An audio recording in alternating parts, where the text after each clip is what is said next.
Bulletin का बाकायदा आगाज करने से पहले आपको बताएं, वज़ीर-ए-आला पंजाब मरियम नवाज ने पाकिस्तान तहरीक-ए-इंसाफ को दहशतगर्द गिरोह करार दे दिया। लाहौर में तकरीर से खिताब करते हुए मरियम नवाज का कहना था कि मैं पाकिस्तानी हूँ, मुल्क में आग नहीं लगा सकती। जब तक आप जलसे जुलूस करते रहे किसी ने नहीं रोका। 9 मई को जब आपने मुल्क पर हमला किया फिर किसी ने एतबार नहीं किया। यह एहतजाज नहीं बलवे थे, विफाक और पंजाब पर हमले नहीं थे।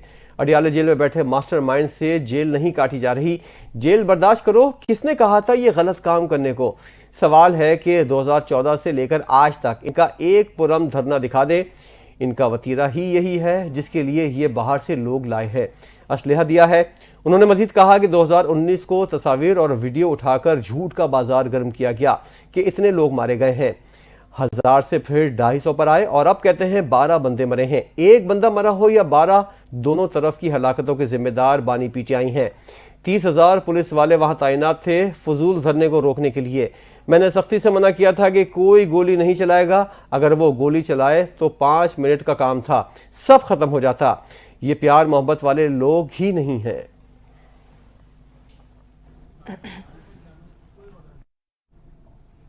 वज़ीर-ए-आला पंजाब मरियम नवाज की ज़ेर सदारत सूबाई काबीना का इजलास। पंजाब काबीना की एहतजाजी मुजाहिरे में पुलिस और रेंजर्स पर पुरतशद्दुद और हमलों की शदीद मजम्मत। काबीना इजलास में 24 नवंबर को एहतजाजी मुजाहिरे में शहीद सिक्योरिटी एहलकारों के लिए फातिहा ख्वानी की गई।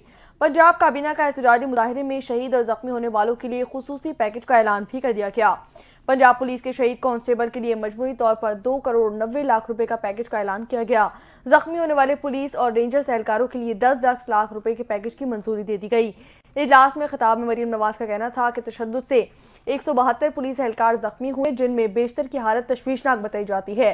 जख्मियों को देखकर पाकिस्तान तहरीक इंसाफ के वर्कर्स की बर्बरियत का अंदाजा भी हो जाता है।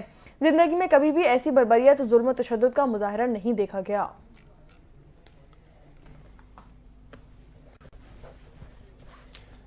वज़ीर-ए-आज़म शहबाज शरीफ की ज़ेर सदारत 24 नवंबर के धरने में फसादात की तहकीकात के लिए कायम टास्क फोर्स का इजलास हुआ। शहबाज शरीफ ने कहा, इंतशार फैलाने वालों के खिलाफ कानूनी कार्रवाई पर पेश रफ्त का हफ्तावार जायजा लिया जाएगा। धरनों में कानून पामाल करने वालों, सरकारी इमला को नुकसान पहुंचाने वालों को सजाएं दी जाएं। वज़ीर-ए-आज़म ने कहा कि बेलारूस के सदर के दौरे के वक्त विफाकी दारकूमत पर लश्कर कुशी शदीद शर्मिंदगी का बाइस बनी। इजलास में ब्रीफिंग दी गई कि मौका वारदात से असलहा, कारतूस के खोल और दीगर शवाहिद इकट्ठे किए जा चुके हैं। तमाम शवाहिद फॉरेंसिक के लिए भेजे जाएंगे। फसादियों की शनाख्त का अमल भी तेजी से मुकम्मल किया जा रहा है। शनाख्त के बाद तमाम फसादियों को अदालतों में पेश किया जाएगा।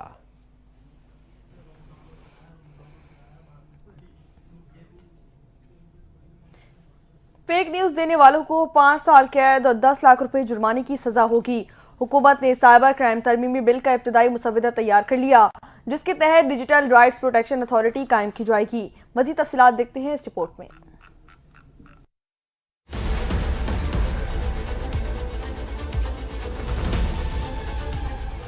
हुकूमत ने साइबर क्राइम तरमीमी बिल का इब्तदाई मुसव्वदा तैयार कर लिया, जिसके तहत फेक न्यूज देने वाले को 5 साल कैद या 10 लाख रुपए जुर्माने की सजा होगी। हुकूमत ने साइबर क्राइम तरमीमी बिल का इब्तदाई मुसव्वदा तैयार कर लिया है, जिसके तहत डिजिटल राइट्स प्रोटेक्शन अथॉरिटी कायम की जाएगी। डिजिटल राइट्स प्रोटेक्शन अथॉरिटी को सोशल मीडिया से मवाद ब्लॉक करने या हटाने का इख्तियार होगा और अथॉरिटी कानून नाफिज करने वाले इदारों या किसी शख्स के खिलाफ मवाद हटाने के अहकाम जारी कर सकती है। अथॉरिटी के पास रियासत और रियासती इदारों के खिलाफ नफरत फैलाने से मुतालिक मवाद को भी हटाने का इख्तियार हासिल होगा। तरमीमी बिल के तहत किसी शख्स को डराने, झूठा इल्जाम लगाने और पोर्नोग्राफी से मुतालिक मवाद को भी हटाया जा सकेगा, जबकि जानबूझकर झूठी मालूमात फैलाने, खौफ व हरास और बदगुमानी पैदा करने वालों को 5 साल कैद या 10 लाख रुपए जुर्माना होगा। हुकाम के मुताबिक अथॉरिटी का 1 चेयरमैन और 6 अरकान होंगे, जबकि अथॉरिटी के फैसले के खिलाफ ट्रिब्यूनल से रुजू किया जा सकेगा। पाकिस्तान की तारीख में पहली मरतबा तमाम इंटेलिजेंस एजेंसी सोशल मीडिया पर झूठा प्रोपेगेंडा करने वाले तमाम किरदारों की शनाख्त करेंगी। चेयरमैन पीटीए की ज़ेर सदारत 7 रुकनी कमेटी तश्कील दे दी गई है। नोटिफिकेशन के मुताबिक कमेटी में ज्वाइंट सेक्रेटरी दाखिला और इंफॉर्मेशन शामिल होंगे। कमेटी में director cyber crime wing FIA और डायरेक्टर IT इंफॉर्मेशन भी शामिल होंगे। कमेटी में joint director IB, DIG Islamabad police, ISI और MI का भी नुमाइंदा शामिल होगा।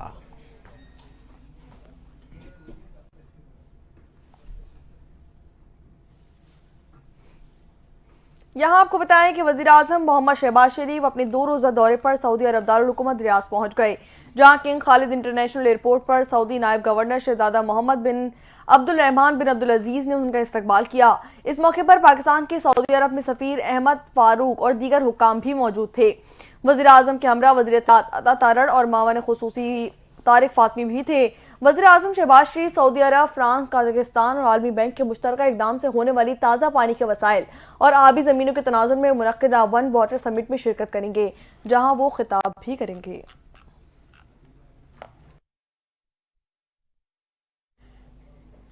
पीपल्स पार्टी के चेयरमैन बिलावल भुट्टो जरदारी से मुलाकात के लिए पाकिस्तान ने चीन के सफीर जियांग जेडोंग की जरदारी हाउस आमद, जहां दोनों आला सतह की शख्सियात के दरमियान 2 तरफा ताल्लुकात के फरोग समेत बाहमी दिलचस्पी के उमूर पर बातचीत हुई। चेयरमैन पीपल्स पार्टी और पाकिस्तान चीन के सफीर के दरमियान 2 तरफा समाजी और सकाफती राब्तों में इजाफे पर भी गुफ्तगू हुई। दौरान मुलाकात बिलावल भुट्टो जरदारी के हमरा साबिक वज़ीर ख़ारजा हिना रब्बानी खर भी मौजूद थीं।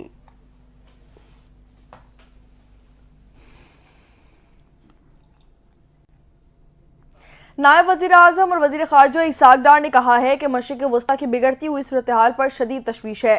इसराइल ने खित्ते की सलामती और सिक्योरिटी को दाव पर लगा दिया है। ईरान के शहर मशहद में इक़्तिसादी ताउन तंजीम के वज़ारती कौंसिल इजलास से खिताब करते हुए उनका कहना था कि सेक्रेटरी जनरल ने तंजीम में नए अज़म और जज्बे की रूह फूंकी है।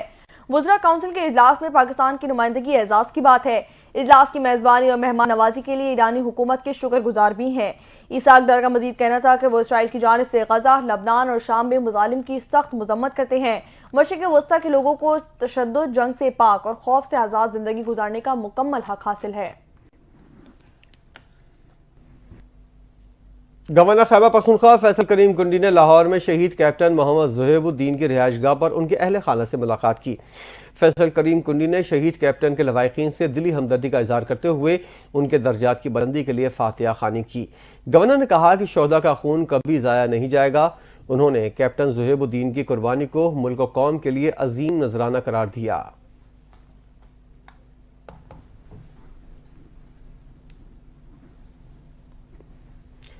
बराह रास्त आपको सऊदी अरब के शहर रियाज लिए चलते हैं, जहां वज़ीर-ए-आज़म शहबाज शरीफ सरबराह इजलास से खिताब कर रहे हैं। Alarming levels, water resources are fast depleting and degrading, displacing millions and causing unprecedented destruction. This is not a distant threat, but a flashing sign for all of us to see and act speedily. Ladies and gentlemen, Pakistan is no stranger to these challenges. Our rivers, glaciers, and aquifers are increasingly vulnerable to the impact of climate change and population growth. To this day, we are still grappling with the 2022 catastrophic floods that hit Pakistan like never before. Widespread damage to our water resources and irrigation sector, and on top of that, affecting millions of lives and livelihoods. At the same time, droughts pose an equally potent threat to our country. Nearly 70% of our land consists of arid and semi-arid areas, and around 30% of our population is directly affected by drought-like conditions. As one of the 10 countries most vulnerable to global climate change, such impacts and losses are likely to rise further for Pakistan in the absence of concentrated international actions. Excellencies, water transcends political boundaries, connecting nations and fostering shared ecosystem. Pakistan therefore attaches great importance to transboundary cooperation. The Indus Water Treaty, which governs the sharing of the Indus Basin's waters, is one example of such an arrangement.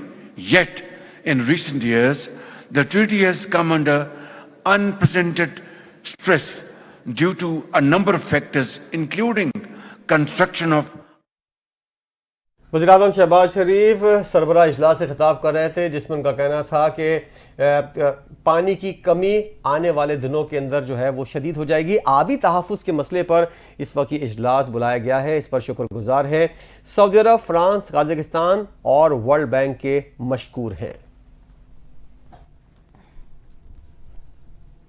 वज़ीर दाखिला की ज़ेर सदारत national action plan की coordination committee का अहम इजलास हुआ। इजलास में नेक्टा और सूबों के माबैन को कोऑर्डिनेशन बेहतर बनाने का फैसला कर लिया गया। वज़ीर दाखिला मोहसिन नकवी ने गुफ्तगू में कहना था कि मौसर कोऑर्डिनेशन के लिए नेशनल फ्यूजन सेंटर कायम कर दिया गया है। पीटीए के ताउन से दहशतगर्द ग्रुपों के अकाउंट को ब्लॉक करने का फैसला भी कर लिया गया। वज़ीर दाखिला मोहसिन नकवी ने बलूचिस्तान और खैबर पख्तूनख्वा में दहशतगर्दी वाक़यात पर अफसोस का इजहार करते हुए कहा कि दहशतगर्दी से निपटने के लिए पुलिस और एफसी को मजबूत बनाना होगा।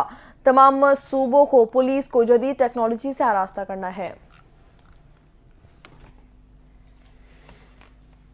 सेनेटर फैसल वावडर ने कहा है कि बानी पीटीआई का ट्विटर अकाउंट मुनज़्ज़म प्रोपेगेंडे के लिए इस्तेमाल किया जा रहा है। बानी पीटीआई खुद ट्विटर नहीं चला रहे, उनके ट्विटर को वक्ती तौर पर नज़रअंदाज करें वरना मजीद नुकसान होगा। फैसल वावडर ने कहा कि बानी पीटीआई ने मुस्बत फैसला किया है कि हुकूमत से बातचीत की जाए। उन्होंने सड़कों के बजाय असेंबली का रुख किया है।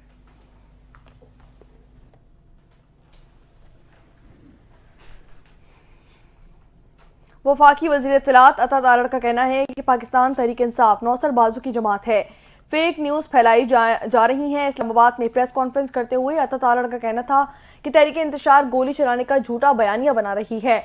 मुजाहिरीन पुरअमन नहीं थे, मुसल्लह होकर आए थे। पहले इदारों को निशाना बनाते हैं, फिर प्रोपेगेंडा करते हैं। उन्होंने कहा कि झूठा बयानिया चलाया जा रहा है कि गोलियां क्यों चलाई। गोली तो कोई नजर नहीं आई। तहरीक इंतशार एक वीडियो लेकर आई है जिसमें सीधी फायर की गई है। ये बुरी तरह नाकाम हुए। अब लाशों के पीछे छुपना चाहते हैं। कौम के साथ मजाक का सिलसिला बंद होना चाहिए।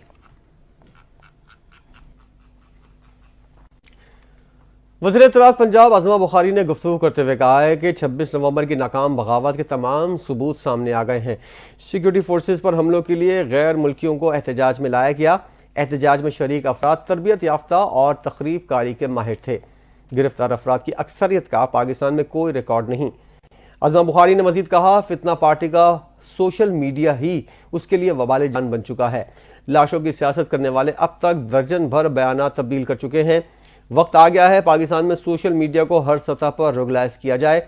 जिन्होंने इनकलाब लाना था वो एक दूसरे पर जासूसी के इल्जामात लगा रहे हैं।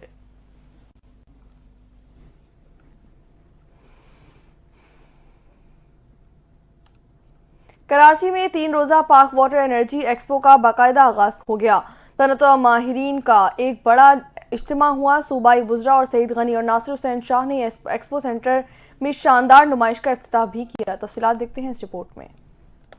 कराची में 3 रोजा पाक वाटर एंड एनर्जी एक्सपो का आगाज हो गया। सूबाई वुज़रा सईद गनी और नासिर हुसैन शाह ने एक्सपो सेंटर में बाकायदा इफ्तिताह कर दिया। इस मौके पर वाटर कॉरपोरेशन के सीईओ सैयद सलाहुद्दीन और प्राइम इवेंट के डायरेक्टर कामरान अब्बासी भी मौजूद थे। मुंतजिम कामरान अब्बासी ने वुज़रा को स्टॉल्स का दौरा कराया और नुमाइश में शरीक मुख्तलिफ कंपनियों के बारे में ब्रीफिंग दी। नुमाइश में चीन, तुर्की, मोरक्को, ऑस्ट्रेलिया, मिस्र और अमेरिका की कंपनियां शरीक हैं, जबकि 60 से ज्यादा नुमाइश कुनंदिगान ने 175 स्टॉल्स लगाए हैं। नुमाइश के पहले रोज टेक्सटाइल सर्कुलर इकोनॉमी की दोबारा इजाद के मौजू पर वर्कशॉप भी मुनक़िद की गई। नुमाइश का मकसद कारोबार के लिए जबरदस्त मौक़े फराहम करना है। नुमाइश जुमेरात को इख्तिताम पजीर होगी। मीडिया से गुफ्तगू करते हुए सूबाई वजीर नासिर हुसैन शाह ने कहा, पाक वाटर नुमाइश 8वीं बार एक्सपो में सजी है। ऐसी नुमाइश से बिजनेस को फरोग मिलता है। एनर्जी और पानी दो अहम सेक्टरों पर मुश्तमिल ये नुमाइश है। सूबाई वजीर सैयद गनी ने नासिर हुसैन शाह के हमरा मीडिया से गुफ्तगू करते हुए कहा, एनर्जी और पानी को महफूज करने के लिए दुनिया भर ने नित नए तरीके ईजाद कर लिए हैं। आम आदमी इस नुमाइश को अहमियत नहीं देता। बाहर मुमालिक से वफूद इस नुमाइश में शामिल हैं। बानी पीटीआई ने कहा है कि इनके पास अब भी एक आखिरी तुर्क का पत्ता मौजूद है, लेकिन वो इसके बारे में अभी किसी को नहीं बताएंगे।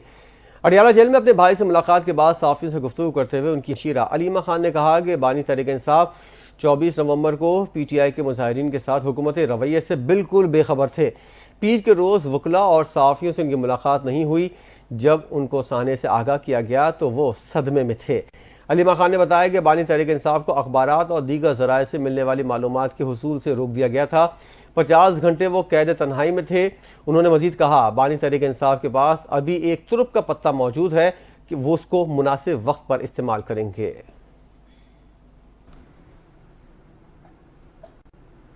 यहाँ आपको बताएं कि लापता अफराद केस की सुप्रीम कोर्ट में समाअत हुई। आईनी बेंच के 6 जजेस ने केस सुना।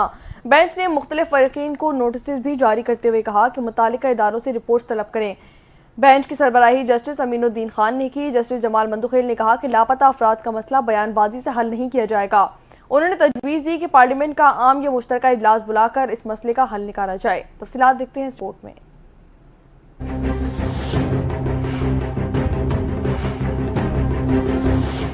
सुप्रीम कोर्ट के 6 रुकनी आईनी बेंच ने लापता अफराद केस की समाअत के दौरान अहम रिमार्क्स दिए और मुख्तलिफ फरीकैन को नोटिस जारी करते हुए मुतल्लका इदारों से रिपोर्ट्स तलब कर ली। बेंच की सरबराही जस्टिस अमीनुद्दीन ने की, जबकि दीगर मुअज़्ज़िज़ जजेस में जस्टिस जमाल मंदोखेल, जस्टिस मोहम्मद अली मजहर, जस्टिस हसन अजहर रिजवी, जस्टिस मुसरत हिलाली और जस्टिस नईम अफगान शामिल थे। जस्टिस जमाल मंदोखेल ने कहा कि लापता अफराद का मसला बयानबाजी से हल नहीं होगा। उन्होंने तजवीज़ दी कि पार्लियामेंट का आम या मुश्तरका इजलास बुलाकर इस मसले का हल निकाला जाए। जस्टिस मोहम्मद अली मजहर ने सवाल किया कि क्या लापता अफराद कमीशन ने अब तक कितने लोगों को बाजियाब करवाया है और क्या इन अफराद ने इंकशाफ किया कि इन्हें किसने और क्यों लापता किया। जस्टिस हसन असर रिजवी ने इस बात पर जोर दिया कि वापसी आने वाले अफराद ने कोई तफसीलात फराहम नहीं की। एडवोकेट लतीफ़ खोसा ने मुल्क में डीप स्टेट के किरदार पर सवाल उठाया, लेकिन जस्टिस जमाल मंदोखेल ने उन्हें अदालत में सियासी बात करने से रोक दिया और कहा कि मसले के हल के लिए पार्लियामेंट सबसे मुनासिब फोरम है। लतीफ़ खोसा ने बलूचिस्तान में लापता अफराद की सूरत हाल को उजागर किया, जबकि वकील फैसल सिद्दीकी ने अदालत को याद दिलाया कि गुज़िश्ता समाअत के अदालती अहकामात का अमल दरामद नहीं हुआ और मजीद अफराद लापता हो गए। जस्टिस नईम अफगान ने कहा कि बलूचिस्तान के मुकदमात में कई अफराद बाजियाब हो चुके हैं, लेकिन वो अदालत में बयान देने से गुरेजा हैं। उनका कहना है कि अगर फौजी एहलकार मुलव्विस हैं तो कोर्ट मार्शल के लिए GHQ को लिखा जाना चाहिए और दीगर इदारों के मुलव्विस होने पर भी कार्रवाई होनी चाहिए। बेंच ने इस बात पर जोर दिया कि बाजियाब अफराद के बयानात रिकॉर्ड करने का मकसद इस मसले की जड़ तक पहुँचना है। जस्टिस अमीनुद्दीन खान ने कहा कि अदालत इस केस में हल की तरफ बढ़ना चाहती है और तमाम स्टेक होल्डर्स को सर जोड़कर इस मसले को हल करना होगा। जस्टिस मंदोखेल ने पार्लियामेंट को याद दिलाया कि इसे अपनी सुपरमेसी साबित करनी चाहिए। बेंच ने तमाम फरीकैन को आइंदा हफ्ते पेश होने का हुक्म दिया और अटॉर्नी जनरल से मसले के हल के लिए तजावीज़ तलब की। जस्टिस मुसरत हिलाली ने कहा कि पार्लियामेंट को मजबूत होना चाहिए ताकि कोई इदारा लोगों को लापता न कर सके। सुप्रीम कोर्ट के इस आईनी बेंच ने केस की समाअत आइंदा हफ्ते तक मुलतवी कर दी। ताहम इस दौरान अदालत ने तमाम मुतल्लका इदारों को अपनी रिपोर्ट्स जमा करवाने की हिदायत की है। खबर आपको देंगे, पंजाब में स्कूलों के औकात कार में तब्दीली कर दी गई। सुबह 8:15 बजे से पहले स्कूल खोलने पर पाबंदी होगी। DG माहौलियात ने नोटिफिकेशन भी जारी कर दिया है। स्कूल के औकात में तब्दीली फौरी नाफिजुल अमल है। नोटिफिकेशन के मुताबिक तमाम सरकारी और निजी स्कूल कल से सुबह 8:15 बजे के बाद खोलने के पाबंद होंगे। माहौलियाती तहफ़्फ़ुज़ एक्ट 1997 के तहत जारी किया गया। खिलाफ वर्जी करने वाले स्कूल्स के खिलाफ कानूनी कार्रवाई अमल में लाई जाएगी। DG माहौलियात ने नोटिफिकेशन में यह भी बताया है कि खिलाफ वर्जी पर जुर्माने और सज़ा का इतलाक़ होगा। माहौलियाती आलूदगी की रोकथाम के लिए ये इक़दाम किए गए हैं।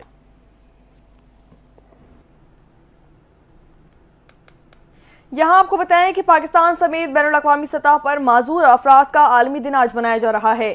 इस दिन को मनाने का मकसद और इसकी अहमियत क्या है, जानते हैं इस रिपोर्ट में। खुसूसी अफराद को दरपेश मसाइल के हल और मुआशरे में इनकी हौसला अफजाई के लिए पाकिस्तान समेत दुनिया भर में खुसूसी अफराद का आलमी दिन आज मनाया जा रहा है। पाकिस्तान में 3 लाख से जायद मर्दों, खवातीन और बच्चे जिस्मानी माजूरी का शिकार हैं। इस दिन को मनाने का मकसद खुसूसी अफराद के मसाइल और इनके एहतराम का शऊर उजागर करना है। एक सर्वे के मुताबिक दुनिया की कुल आबादी में से 15% आबादी खुसूसी अफराद पर मुश्तमिल है, जिसकी तादाद में मुसलसल इजाफा हो रहा है। माहिरीन के मुताबिक खुसूसी बच्चों को इलाज के साथ साथ खास तवज्जो की भी जरूरत रहती है। बच्चों को एहसास कमतरी का शिकार होने से बचाने के लिए इन्हें मुकम्मल तवज्जो देने की जरूरत है। माजूर अफराद की सलाहियतों पर एतमाद किया जाए और इन्हें बेहतर मौके फराहम किए जाएं तो ये अफराद भी मुआशरे का एक फाल हिस्सा बन सकते हैं। इंटरनेट की स्पीड का मसला 3 माह में हल होने का इम्कान है। पाकिस्तान सॉफ्टवेयर हाउसेस एसोसिएशन के चेयरमैन सज्जाद सैयद कहते हैं, निगरानी या फायरवॉल की तनसीब हर मुल्क में होती है, शायद तरीक़ाकार में कुछ कमी रह गई है। अमेरिका में गलत मवाद शेयर करने पर 10 मिनट के अंदर सिक्योरिटी एहलकार घर पर आ जाता है। तफसीलात जानते हैं इस रिपोर्ट में।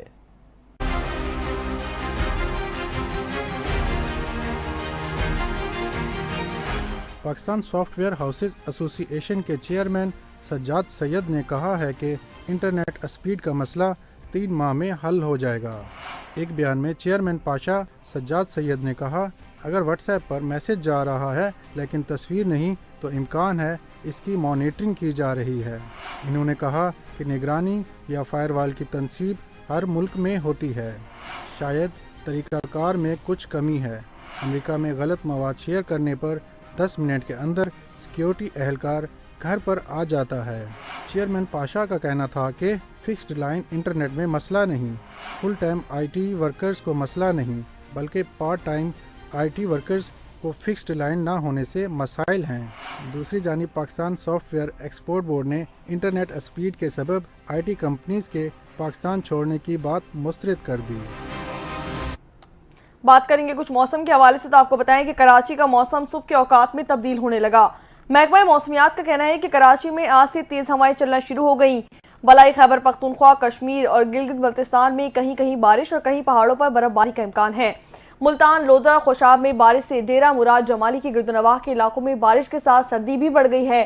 बलूचिस्तान के जिला दुक्की में यालाबारी का 42 साल रिकॉर्ड भी टूट गया। यालाबारी से सोलर प्लेटों और दरख्तों को शदीद नुकसान पहुंचा।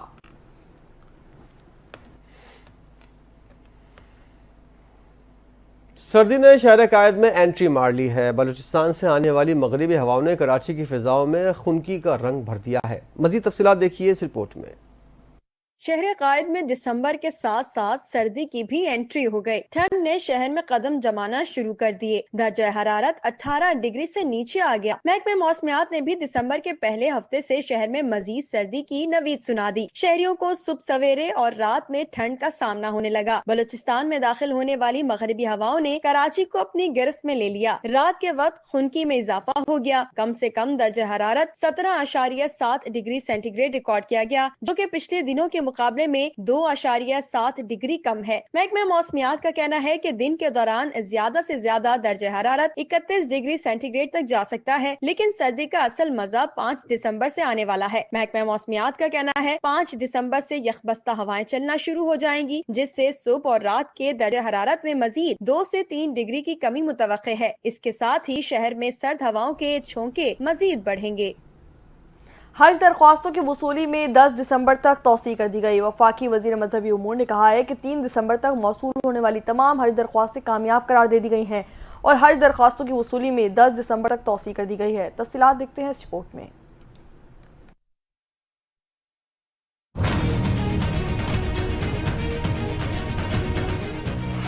हुकूमत ने हज दरखास्तों की वसूली में 10 दिसंबर तक तौसी कर दी है।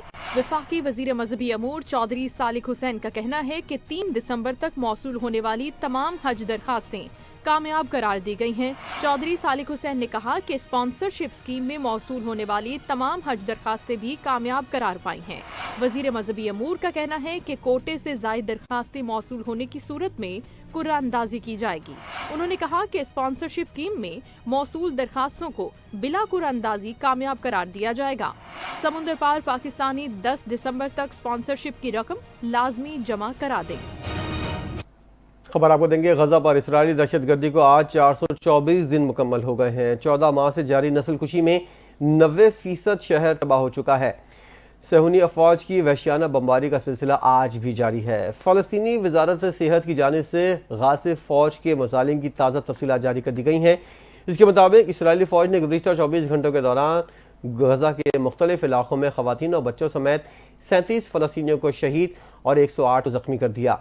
वजारत सेहत के ज़राए ने बताया 7 अक्टूबर 2023 से अब तक इसराइली जारहियत के नतीजे में अब तक शोधा की तादाद 44,466 हो गई है, जबकि 1,05,358 जख्मी हुए हैं। यहाँ आपको बताएं कि नौमुंतखब अमरीकी सदर डोनाल्ड ट्रंप व्हाइट हाउस की बागडोर संभालने से पहले ही इसराइल की हिमायत में खुलकर सामने आ गए। नौमुंतखब अमरीकी सदर डोनाल्ड ट्रंप ने हमास को खुली धमकी देते हुए कहा कि 20 जनवरी से पहले इसराइली कैदियों को रिहा किया जाए, वरना मशरिक़ वस्ता को जिम्मेदारों के लिए जहन्नुम बना दिया जाएगा। मजीद कहा कि वो लोग जिन्होंने इंसानियत के खिलाफ इन मजालिम का इर्तिकाब किया वो कीमत अदा करेंगे। लंदन में मुनक़िद हुआ पाकिस्तान फैशन वीक शो में मुख्तलिफ डिज़ाइनर्स ने पाकिस्तानी सकाफत को यूरोप में उजागर करने के लिए दिलकश मलबूसात पेश किए। देखने वाले देखे बगैर ना रह सके। तफसीलात देखिए इस रिपोर्ट में। लंदन में सजा पाकिस्तानी फैशन वीक का रंगारंग मेला style show of the year 2024 life style London, जिसमें पाकिस्तान से 30 मुख्तलिफ डिजाइनर्स के तैयार करदा मलबूसात में मर्द और खवातीन मॉडल्स ने कैटवॉक की। डिजाइनर्स का कहना था कि फैशन शो का मकसद पाकिस्तानी सकाफत को मगरिब में मुतारिफ कराना है। इससे पाकिस्तान की मईशत को भी फायदा पहुँचता है। पाकिस्तानी फैशन बरतानिया में ट्रेंड कर रहा है। वेस्टर्न मार्केट के लिए मलबूसात तैयार किए हैं, जिनमें सकाफती मलबूसात को मगरिबी टच दिया है। यूरोप में पाकिस्तानी टेक्सटाइल बहुत मकबूल है। भारत और बांग्लादेश के सारिफ भी हमारा मटेरियल बहुत पसंद करते हैं। शो में शिरकत करने वाली खवातीन का कहना था कि इस तरह के फैशन शो मुनक़िद होने चाहिए, इससे पाकिस्तानी इंडस्ट्री को बहुत फरोग मिलेगा। और इसी के साथ न्यूज़ बुलेटिन से फिल वक्त इतना। मज़ीद खबरों और अपडेट्स के लिए आप देखते रहिए NTN न्यूज़।